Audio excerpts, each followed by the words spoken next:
আপনারা জানেন যে বিগত 16 বছরে ফ্যাসিস্ট সরকারের কারণে বাংলাদেশের যে সরকারের সবচেয়ে গুরুত্বপূর্ণ যে অর্গানটি আমাদের বিচার বিভাগ, সেই বিচার বিভাগের উপর একটি অনাস্থা তৈরি হয়েছিল এবং এটা এতটাই চরম পর্যায়ে গিয়েছিল যে এটি একটি প্রহসনের জায়গায় চলে গিয়েছিল। আমরা বিশ্বাস করি একটি দেশকে যদি সামনের দিকে এগিয়ে নিয়ে যেতে চাই তাহলে সবচেয়ে বড় আস্থার জায়গা হওয়া উচিত আমাদের এই বিচার বিভাগটি। সেখানে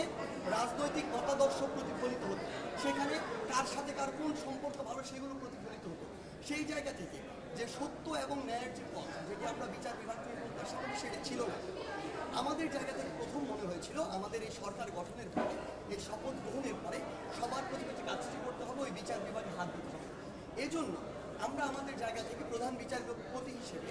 এমন একজনকে নিয়ে কথা বলেছি আমরা বিশ্বাস করি যার গ্রহণযোগ্যতা এই মুহূর্তে পুরো বাংলাদেশে সবচেয়ে বেশি, এবং শুধু বাংলাদেশ পৃথিবীব্যাপী যার একটু সুনাম রয়েছে। সেই জায়গা থেকে আমরা বিশ্বাস করি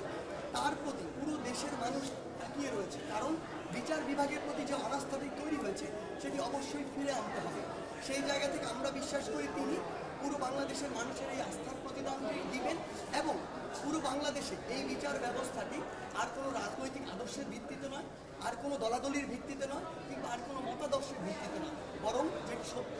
যেটি ন্যায়সঙ্গত এবং যেটি আইনগতভাবে ঠিক, সেটির ভিত্তিতে বাংলাদেশের বিচার ব্যবস্থা চলবে এবং পুরো বাংলাদেশের বিচার ব্যবস্থার উপরে বাংলাদেশের মানুষের